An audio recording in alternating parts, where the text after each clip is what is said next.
जय हिंद फ्रेंड्स, स्वागत है आपका आपके अपने यूट्यूब चैनल पर। तो जैसा कि हम वैदिक काल के क्वेश्चन डिस्कस कर चुके हैं, फिर अब हम आ चुके हैं धार्मिक आंदोलन के क्वेश्चन डिस्कस करने वाले, जो कि 10,000 प्लस जो जीके की एमसीक्यू की दिशा पब्लिकेशन की बुक आती है, तो उसके अनुसार हम लोग चल रहे हैं।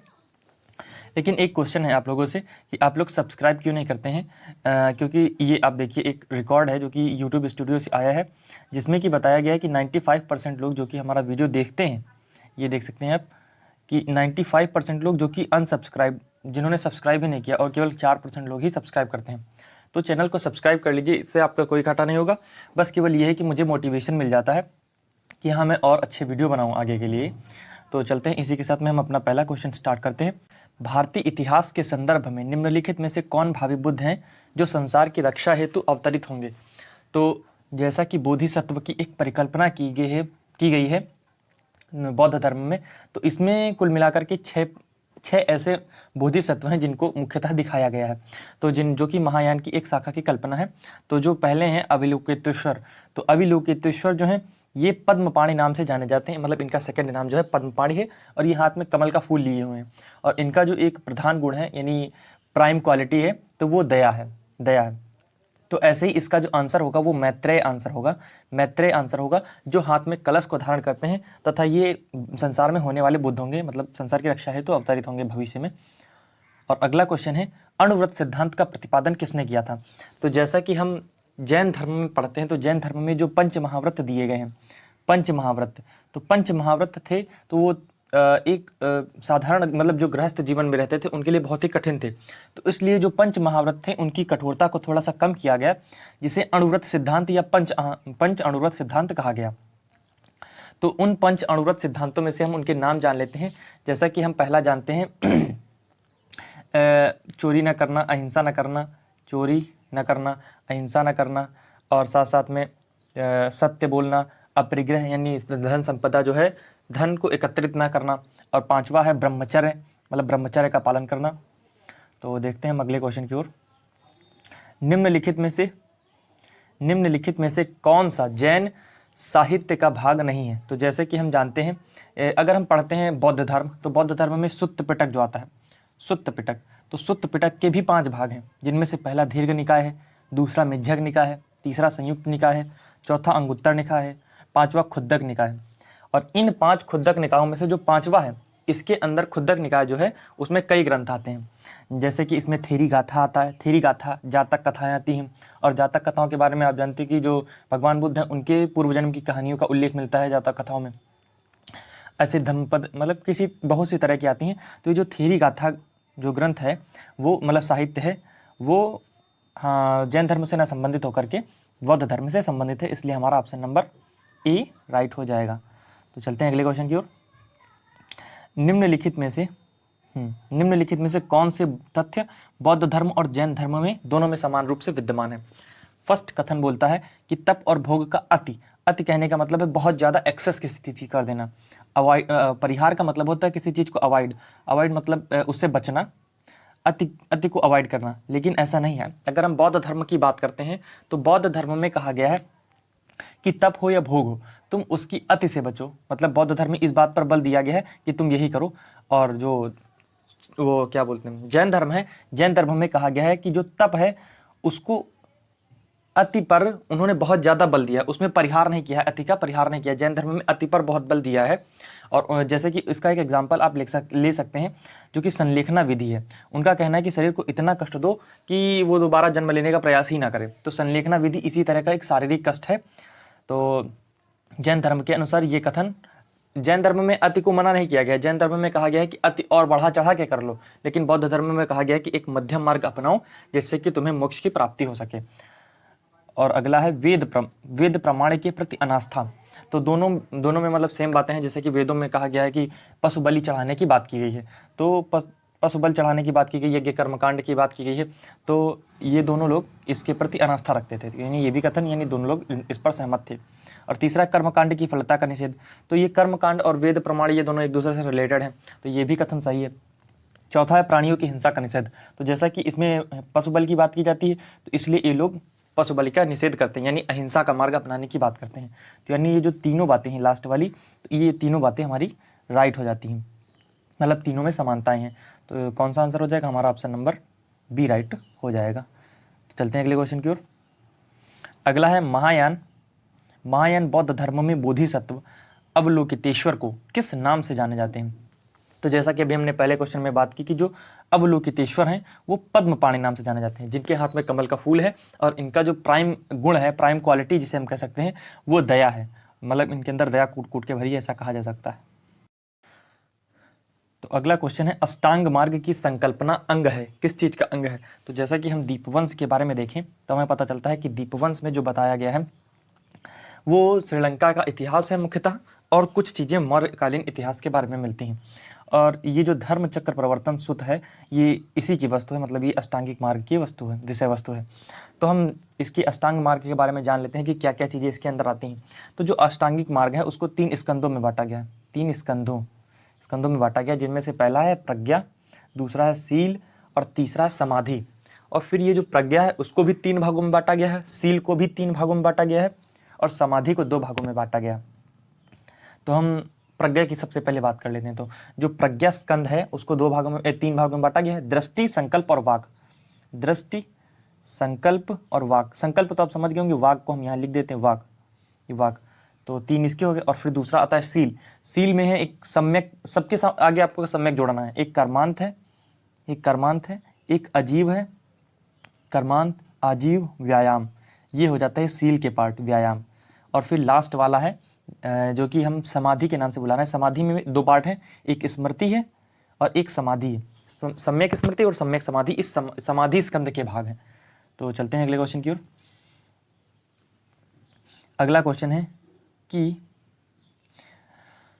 जैन धर्म में अहिंसा पर बल ने कृषकों को जैन धर्म अपनाने से रोका। तो जैसा कि आप अगर वो आर.एस. शर्मा वाली बुक पढ़ते हैं तो आर.एस. शर्मा में आपको पता चलेगा कि जो जैन धर्म में है, कृषि और युद्ध, इन दोनों को सख्त वर्जित किया गया है, क्योंकि युद्ध से भी हिंसा होती है और अगर कृषि करेगा मनुष्य तो उससे भी कीट पतंगे तो मर ही जाएंगे, तो उससे भी हिंसा होती, इसलिए उन्होंने कृषि और युद्ध दोनों पर वर्जित किया है जैन धर्म में। और अगला है कृषि में कीटों एवं पीड़कों की हत्या होना शामिल है। तो इसलिए जो कथन ए है हमारा, कथन का कारण भी सही है, यानी इसलिए हमारा ऑप्शन नंबर ए राइट हो जाता है। ए राइट हो जाता है, यानी ए और आर दोनों सही हैं और तथा आर जो है ए की सही व्याख्या है। तो चलते हैं हम अगले क्वेश्चन की ओर। निम्नलिखित कथनों पर विचार करें। देखो, वर्धमान महावीर की माता लिच्छवी के मुखिया चेतक की पुत्री थी। तो जो महावीर मतलब जैन महावीर की माता है वो चेतक की पुत्री ना होकर के चेतक की बहन थी। और दूसरा कथन बोलता है गौतम बुद्ध की माता कौशल राजवंश की राजकुमारी थी। तो ये भी बात सही है, जो गौतम बुद्ध की माता जिनका नाम माया या महामाया बोला जाता है वो कौशल राजवंश की राजकुमारी थी। और 23वें तीर्थंकर पार्श्वनाथ बनारस से थे। तो जो 23वें तीर्थंकर थे वो राजा अश्वसेन के बेटे थे। मतलब ये जो तीर्थंकर थे पार्श्वनाथ, ये राजा अश्वसेन के बेटे थे जो कि काशी के राजा थे। तो चलते हैं हम अगले क्वेश्चन की ओर। तो यहाँ पर लगभग वही सारी बातें लिखी हुई हैं, देख सकते हैं आप। प्राचीन जैन धर्म के संबंध में निम्नलिखित कथनों में से कौन सा एक सही है, हमें सही बताएं। तो पहला बोलता है स्थल बाहु के नेतृत्व में दक्षिण भारत में जैन धर्म का प्रचार हुआ। तो जैसा कि हम जानते हैं कि जब चंद्रगुप्त के मौर्य के समय में 12 वर्षों का अकाल पड़ता है, 12 वर्षों का अकाल पड़ता है, तो जो भद्रबाहु हैं वो कुछ अनुयायियों के साथ चंद्रगुप्त के साथ दक्षिण भारत चले जाते हैं। दक्षिणापथ जैसे उन्होंने आर शर्मा की बुक में कहा है, तो दक्षिणापथ चले जाते हैं और वहाँ पर कर्नाटक के श्रवण बेलगोला नामक पहाड़ी पर चंद्रगुप्त संलेखना विधि से अपने प्राण त्याग देते हैं। जबकि जो स्थलबाहु हैं वो वहीं मगध में रह करके लोगों का नेतृत्व करते हैं। और फिर जब ये दक्षिण पथ वाले आते हैं, मतलब दक्षिण से जो लोग लौट करके आते हैं, तो फिर इन दोनों में मतभेद हो जाता है। तो फिर जो स्थल बाहु के नेतृत्व वाले हैं वे श्वेत कपड़े पहनने लगते हैं, जिन्हें श्वेतांबर कहा जाता है, श्वेतांबर। और जो भद्रबाहु के नेतृत्व वाले हैं वे दिगंबर कहलाते हैं।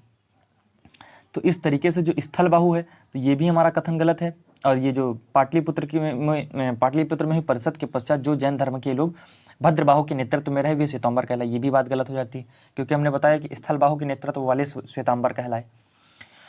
और फिर अगला है प्रथम शतक ईस्वी पूर्व में जैन धर्म को कलिंग के राजा खारवेल का समर्थन मिला। तो हाँ, ये बात सही है कि जो प्रथम शताब्दी मतलब जो 100 ईस्वी पूर्व में तो कलिंग के राजा खारवेल का इनको समर्थन मिला है। और ये हाथी गुफा अभिलेख से भी स्पष्ट होता है, उसमें जानकारी मिलती है हाथी गुफा अभिलेख में कि ये जो राजा खारवेल है ये जैन धर्म का एक कट्टर अनुयायी था। ऐसे ही साथ साथ में एक मौर्य काल में हम बात करते हैं, मौर्य काल से पहले यानी जो नंद वंश का प्रतापी शासक था महापद्मनंद, वो भी जैन धर्म का कट्टर अनुयायी था। तो एनसीईआरटी के अनुसार आप जानते होंगे कि 3 शासकों का उल्लेख किया जाता है जो कि मौर्य वंश से पहले थे। एक महापद्मनंद, अजातशत्रु और बिंबिसार, इन तीनों को प्रतापी शासक बताया गया है। और ऐसे ही साथ साथ में अगर हम बात करते हैं मौर्य साम्राज्य में कौन इसका पालन करता था, मतलब जैन धर्म का अनुयायी था, जो अशोक का नाती है, अशोक का पोता जिसे बोलते हैं, पौत्र। तो वो जो पौत्र है अशोक का, जिसका नाम था संप्रति, ये जैन धर्म का अनुयायी था। तो चलते हैं हम अगले क्वेश्चन की ओर। और ये अगर चौथा कथन हम पढ़ के देखें तो चौथा कथन भी पढ़ लेते हैं। बौद्ध के विपरीत जैन धर्म की प्रारंभिक अवस्था में जैन धर्म के लोग चित्रों को पूजन करते थे। बौद्ध के विपरीत गलत बात है। बौद्ध और जो जैन है ये प्रारंभ में कभी भी मूर्ति पूजा नहीं करते थे, लेकिन बाद में कुछ समय बाद इन्होंने मूर्ति पूजा आरंभ कर दी। जैसा कि आप जानते हैं कि बौद्ध की मूर्तियां बनने लगी थी पहली शताब्दी के आसपास। निम्नलिखित में से कौन सा एक सही कालागण क्रम है? तो जैसे कि हम जानते हैं कि चैतन्य महाप्रभु सबसे लास्ट में आए हैं इन तीनों ऑप्शंस में। तो चैतन्य महाप्रभु की मतलब आना 15वीं सदी में होता है, पृथ्वी पर 15वीं सदी में होता है। ऐसे ही शंकराचार्य 8वीं सदी में आते हैं, और ये जो रामानुजाचार्य हैं ये 11 से 12 सदी के बीच में आते हैं। तो इसलिए हमारा ऑप्शन नंबर ए राइट हो जाएगा, ए राइट हो जाएगा, ए राइट हो गया हमारा। चलते हैं अगले क्वेश्चन की ओर। तो अगला क्वेश्चन हमारा दिया हुआ है कि अनेकांतवाद निम्नलिखित में से किसका क्रोध सिद्धांत है? तो अगर हम अनेकांतवाद की बात करें तो यह जैन धर्म से संबंधित है, जिसे स्यादवाद, अनेकांतवाद का एक दूसरा नाम भी है स्यादवाद, इसे स्यादवाद भी कहा जाता है, जिसे अनेकांतवाद कहा जाता है। तो अनेकांतवाद में सप्तभंग सिद्धांत दिया गया, मतलब सप्तभंग सिद्धांत की कल्पना की गई है।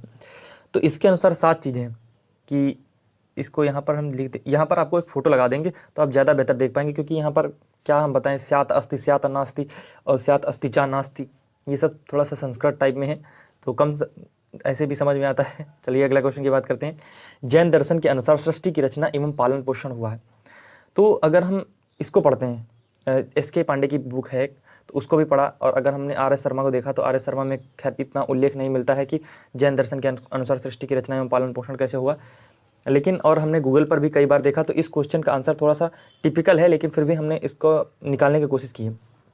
तो जैन धर्म के अनुसार जो है संसार में कोई वास्तविक ईश्वर नहीं है, संसार की रचना का जो कारण है वो वास्तविक ईश्वर नहीं है, संसार खुद ही वास्तविक और सत्य है, संसार खुद वास्तविक और सत्य है, और जो संसार है वो सिर्फ 2 चीज़ों से मिलकर बना है, एक जीव और एक आत्मा। एक जीव कहने का अर्थ ये कि मतलब एक आत्मा है और एक उसको ढकने वाली चीज़ है, एक आत्मा और एक ढकने वाली चीज़। तो इस तरह ये जो जैन दर्शन वाले हैं ये आत्मा पर तो विश्वास करते हैं, तो एक आत्मा है, एक उस चीज़ को ढकने वाला है। तो आत्मा जो है वो एक सार्वभौमिक आत्मा की बात नहीं कर रहे हैं, वो एक इस मतलब पर्टिकुलर आत्मा की बात करें कि हर एक शरीर के अंदर एक आत्मा है। तो इस तरह से तो हमारा ऑप्शन आत्मा वाला तो गलत हो जाता है, और आस्था वाला भी गलत हो जाता है, क्योंकि आस्था की बात ही नहीं करते हैं। और जो सार्वभौमिक सत्य है तो वो सार्वभौमिक सत्य क्या है, वो संसार है, जबकि सृष्टि की रचना की इन्होंने बात की, तो ये एक सार्वभौमिक विधान से उत्पन्न हुई, ऐसा ये लोग मानते हैं। तो हमारे अनुमान के अनुसार यही आंसर होगा। तो आप लोग अगर आपका कुछ अलग मत है तो आप इस पर बताइएगा, और साथ साथ में अपनी राय दीजिएगा कि कौन सा इसका आंसर सही हो सकता है। जहाँ तक कि मैंने सर्च किया उस हिसाब से मेरे हिसाब से ऑप्शन नंबर ए राइट आएगा। चलते हैं अगले क्वेश्चन की ओर।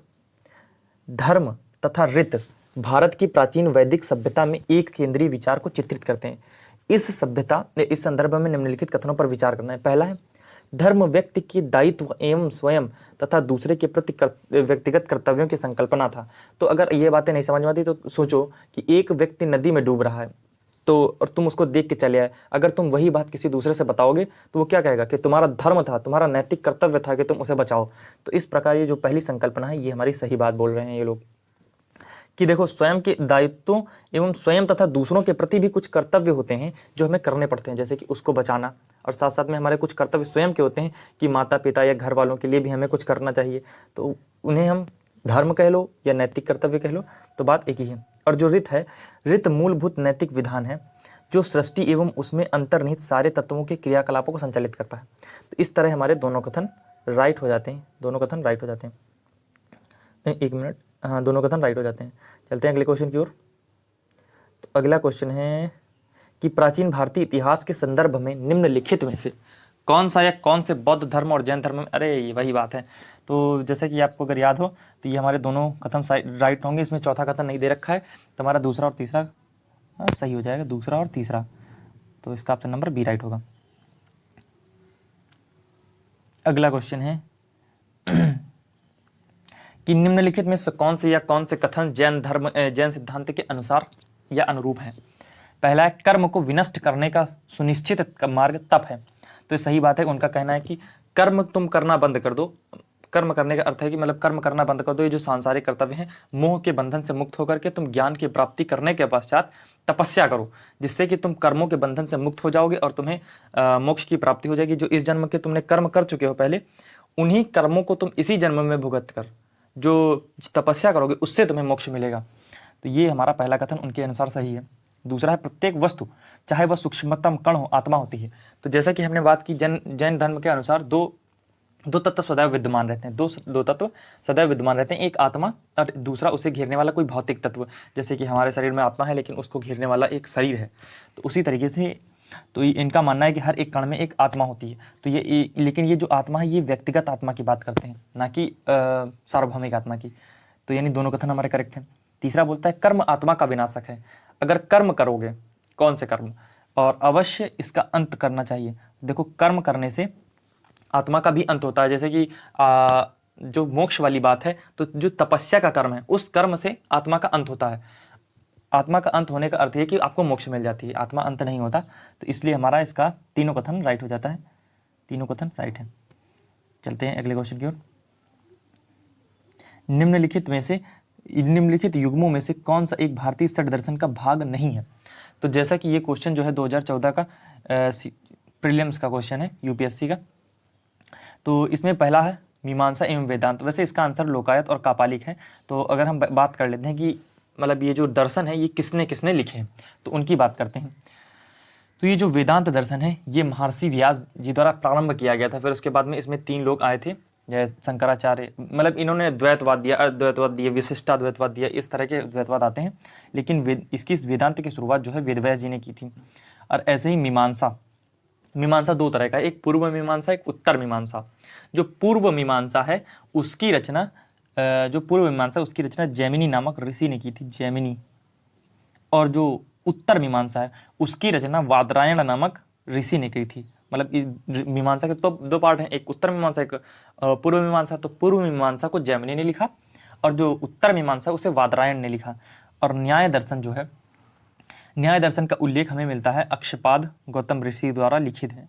अक्षपाद गौतम ऋषि द्वारा, ऐसा माना जाता है कि इन्होंने लिखा है, अक्षपाद गौतम ऋषि। इसमें तार्किक विश्लेषण की मतलब तार्किक विश्लेषण की बात की गई है। और वैशेषिक जो है, जो वैशेषिक वो है दर्शन, तो इसे कनाड़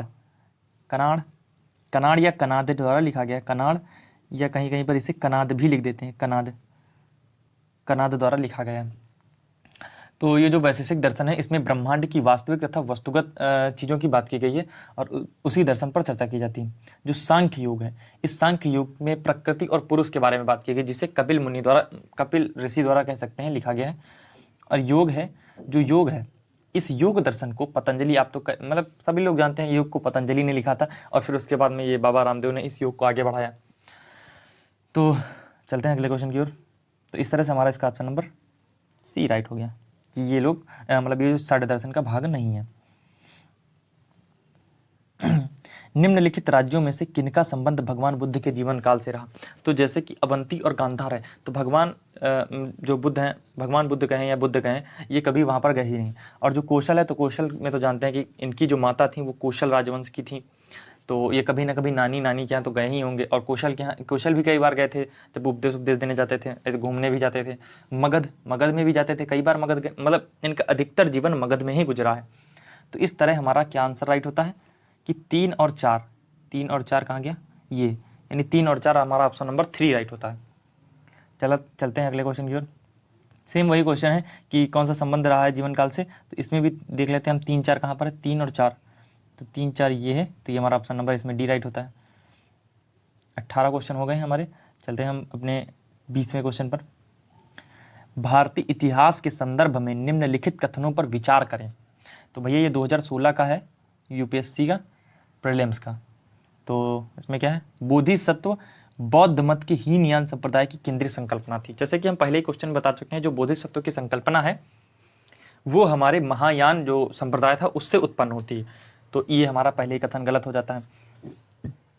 दूसरा है, बोधिसत्व अपने प्रबोध के मार्ग पर बढ़ता हुआ करुणामय होता है। देखो कोई भी अगर बोधिसत्व बनना चाहता है, देखो बोधिसत्व क्या है, बोधिसत्व वो है जो जिसने अभी ज्ञान नहीं प्राप्त किया लेकिन वो ज्ञान प्राप्त करना चाहता है और उस मार्ग पर अग्रसर है। तो बोधिसत्व अपने प्रबोध के और बोधिसत्व कुछ भी हो सकता है, प्राणी भी हो सकता है, जानवर भी हो सकता है, मतलब कुछ भी किसी भी जीव का रूप ले सकता है, मतलब धारण कर सकता है। तो बोधिसत्व अपने प्रबोध मार्ग पर बढ़ता हुआ करुणामय होता है। तो जो बोधिसत्व होता है उसे करुणामय जीवन, मतलब करुणामय यानी दया वाली चीज़ों को, यानी जो पॉजिटिव चीज़ें होती हैं उन्हें अपनाना पड़ता है। तो वो प्रबोध के मार्ग पर बढ़ता है, यानी ज्ञान प्राप्ति के मार्ग पर बढ़ता है अगर ये करुणामय वाली यानी पॉजिटिव चीज़ें अपनाता है। थर्ड है, बोधिसत्व समस्त सचेतन प्राणियों को उनके प्रबोध के मार्ग पर चलने में सहायता करने के लिए स्वयं की निर्वाण प्राप्ति विलंबित करता है।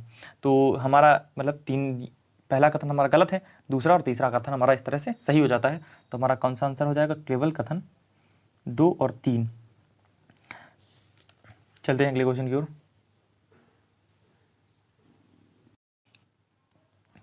और इसमें एक बात यह है कि जैसे कि अगर किसी बात का इस थर्ड वाले कथन में कन्फ्यूजन हो रहा हो तो इसको पहले क्लियर कर लेते हैं कि बोधिसत्व क्या है। बोधिसत्व ऐसे व्यक्ति हैं जो निर्वाण प्राप्त कर चुके हैं। निर्वाण कहने का अर्थ है कि जो मोक्ष प्राप्त कर चुके हैं, जो जीवन मृत्यु के संकट से मतलब छूट चुके हैं, लेकिन वो अन्य लोगों के उद्धार के लिए बार बार पृथ्वी पर आते हैं और उनको निर्वाण की ओर, मतलब निर्वाण में ले जाने के लिए सहायता करते हैं। इसलिए कहीं ना कहीं वो अपने समय को नष्ट कर रहे हैं लोगों को कल्याण के लिए। तो इसलिए ये हमारा तीसरा कथन सही हो जाता है।